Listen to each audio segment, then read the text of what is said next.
नमस्कार, शुभ सकाळ. सकाळची वेळ आहे. सकाळच्या 6 वाजले त्या आणि बारीक चिरचिर चालूच आहे पावसाची.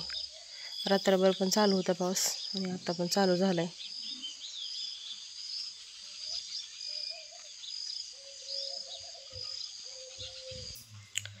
आणि आज आम्ही सकाळ लवकर स्वयंपाक करायला लागले, कारण आज आषाढ महिन्यातला शेवटचा मंगळवार.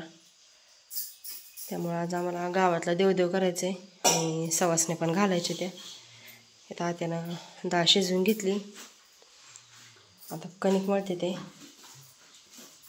चला आता स्वयंपाक करतो. आम्ही स्वयंपाकाला सुरुवात करतो आता. म्हणून डाळ बाजूला काढली आणि त्याच्यामध्ये आता भात टाकलाय आणि इकडं कढईमध्ये टाकली डाळ. थोडंसं आधी तांब्याने घसकटून घेतले. चला आता पुराला तटका देऊन घेते.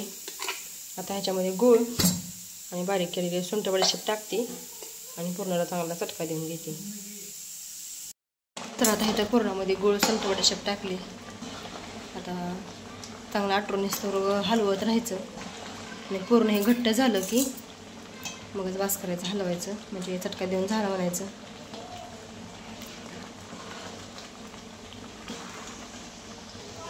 आणि इकडं दुसऱ्या गॅसवर गुळवणी ठेवले करायला. पूर्ण चटका देते ते. आणि आता मी बेसन काढून घेतले पातेल्यामध्ये. आता भजी करण्यासाठी पीठ तयार करून घेते. आता पुरणाला चांगला चटका देऊन घेतला आणि आता त्या पुरण वाटायला लागले ते. आणि तर सकाळ मस्त असे देवाचे देवपूजा पण करून झालेले. अगरबत्तीचा सुगंध सुटला सगळ्या किचनमध्ये. इथं कढईमध्ये मी येळवणी गाळून घेतले डाळीतलं. आता आमटी करून घेते. कढईमध्ये तेल ठेवले गरम व्हायला. आता जिरे टाकते, कढीपत्ता आणि आता हे वाटण करून घेतलेलं आहे. ह्या वाटणामध्ये मी खोबरं, लसूण, कोथिंबीर, कढीपत्ता सगळं बारीक करून घेतलेलं आहे.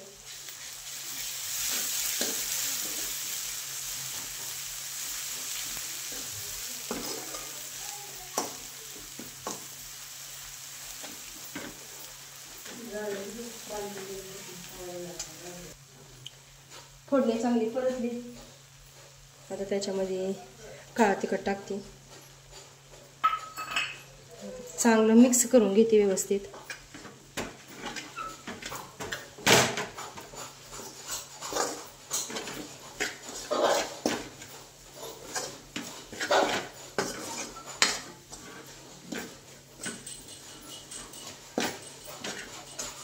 चला आता चांगलं परतलं हे पण. आता पहिला त्याच्यामध्ये थोडंसं येळवणी टाकते.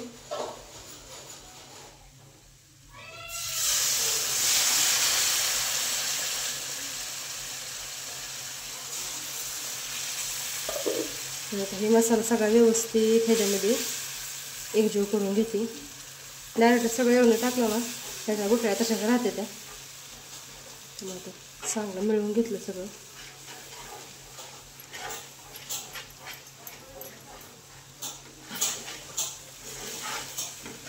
हे का असं मिक्स करून घेतलं सगळं.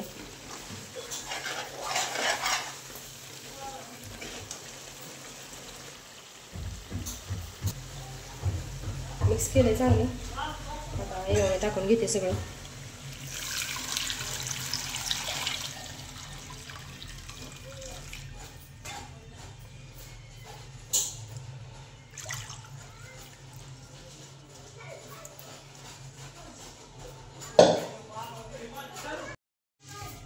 आता मीठ टाकते आणि बारीक गॅसवर चांगली आता आमटी 1-2 मिनटं शिजवून घेते. तर आता आमटी शिजली चांगली. आमटी बघा जबरदस्त अशी तरी आली.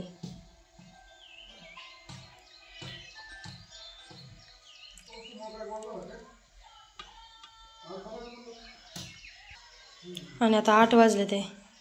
मुलांच्या डब्याला पोळ्या करून दिले त्या. मुलं गेली शाळेत आता. चला आता भजी कुरडई पापड्या तळून घेते आता सगळं. तेल गरम झाले आता तळून घेते सगळं.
सगळं तळण झाले. कुरवड्या पापड्या आणि भजी पण करून झाले. तो देवाला नैवेद्य करून घेतलं.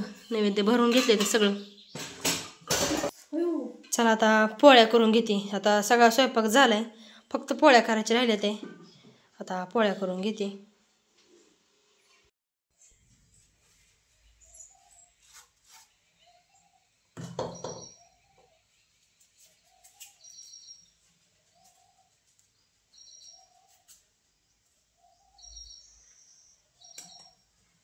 तर छोटासा कणकीचा हुंडा घेतलाय.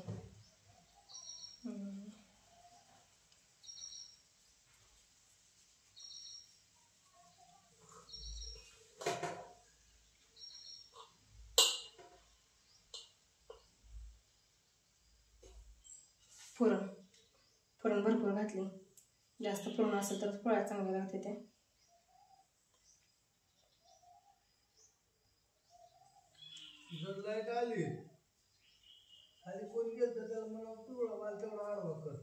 बरोबर.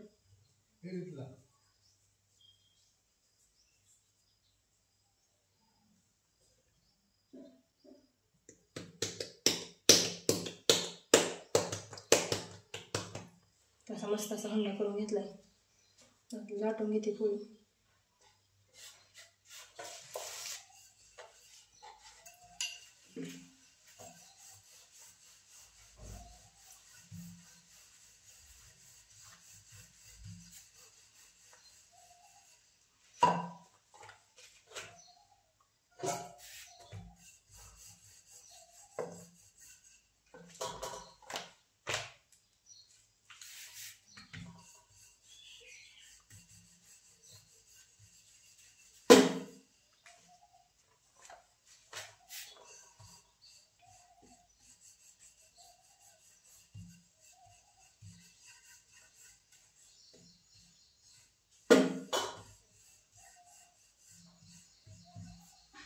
मस्त अशी पळपट भरून पोळी लाटून घेतली.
मस्त काटोकाट टम्म फुगली पोळी एकदम.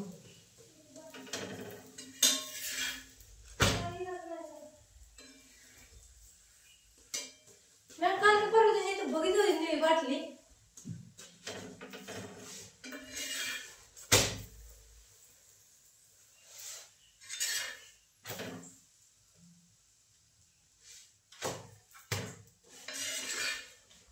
ते तर बघा खाली बघून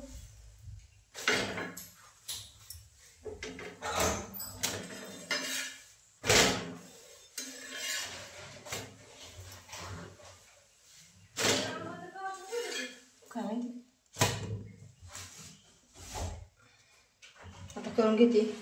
अशा सगळ्या थोड्या राहिले ते करायच्या, निम्मे झाले ते करू. आणि इथं मामा आणि ताई निघाले गावात देवाला नैवेद्य लावायला. मामा घेऊन चालले तर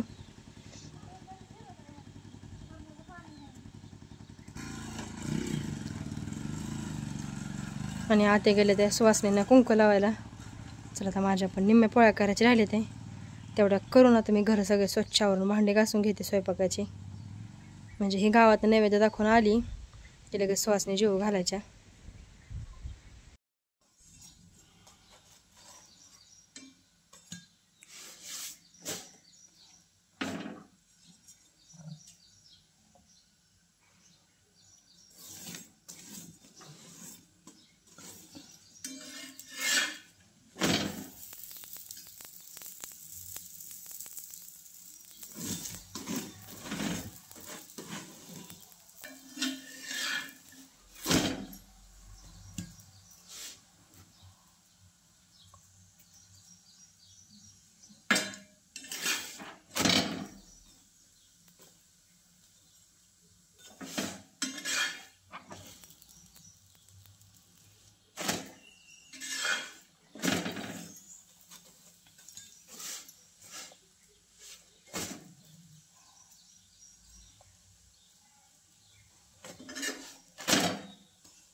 स्वयंपाक करून झाला सगळं. इथं भांड्यांनी ते घासायला स्वयंपाकाची आणि घर सगळे पुसून स्वच्छ केले ते. आता भांडे घासून घेते. तर आता इथं सुवासिनीनं जेवायला ताटी केली ती.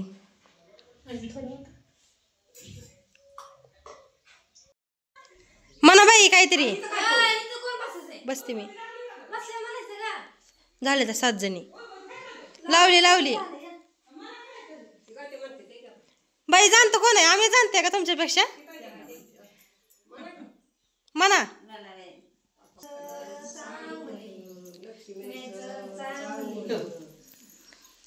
झालं का?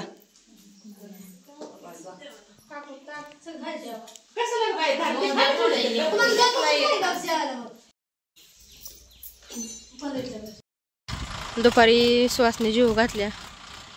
आम्ही पण जेवण केली. सगळ्यांनी जेवण केलं, भांडी घासली आणि भांडे घासून निवांत बसलो होतो. आताच माळावर आलोय. 5:30 वाजले ते आता. आणि टमाटा फवारायचा आहे. आता टमाटा फवारायसाठी आलोय माळावर. औषध करून ठेवलंय बॅलरमध्ये. आणि इकडे भाऊजीचं चालू आहे आता डाळिंबीचं रान नीट करायला, फणायला चालू आहे. औषध करत होतो आम्ही, तोपर्यंत एक मुरडा आणले फणाचं. आता औषध करून झाले, फावरून घ्यायचे. आता फावरून परत जाताना गुरं घेऊन जायची. ती सुरुवात केली आता फवारायला.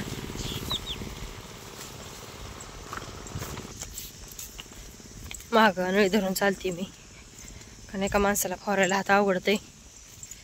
नळी वाढायची, फवारायचं दोन्ही एक जणांनाच करावं लागते. त्यामुळे आज तिघं पण आले फवारायला.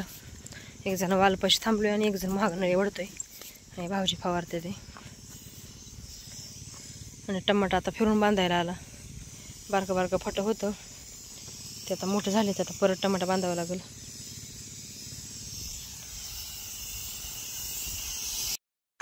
टमाटा फवारून झाला. आता इकडे खाली डाळिंबीकडे आले, गोरे घेऊन जायचे ते घरी. दिसल्यापासून म्हशी वरडायला लागले ते.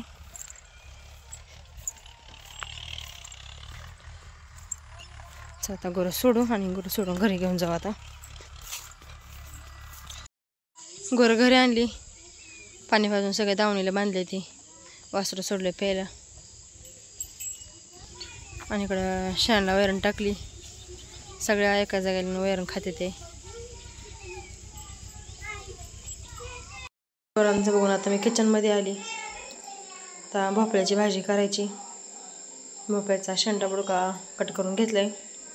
आता भोपळा चांगला बारीक चिरून घेते आणि भाजी करते. मोकळी भाजी करायची याची. भोपळा चिरून स्वच्छ धुवून घेतला आणि आता फोडणी दिले भोपळ्याच्या भाजीला. तेल टाकून तेलामध्ये जिरी, मोहरी, लसूण टाकलं थोडासा ठेचून. आणि आता भोपळा टाकलाय, मीठ टाकले. आता भोपळा झाकून ठेवते आणि चांगला शिजवून घेते.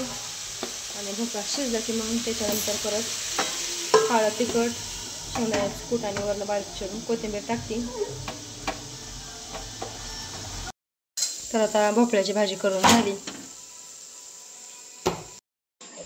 चला आता निवांत आले रूममध्ये. आज रूम सगळी स्वच्छ आवरून तयार आहे. चला आता आजचा व्हिडिओ इथेच थांबवते. उद्या भेटूयात अशाच एखाद्या छानशा ब्लॉगसोबत. आजचा व्हिडिओ पाहिल्याबद्दल अगदी मनापासून धन्यवाद.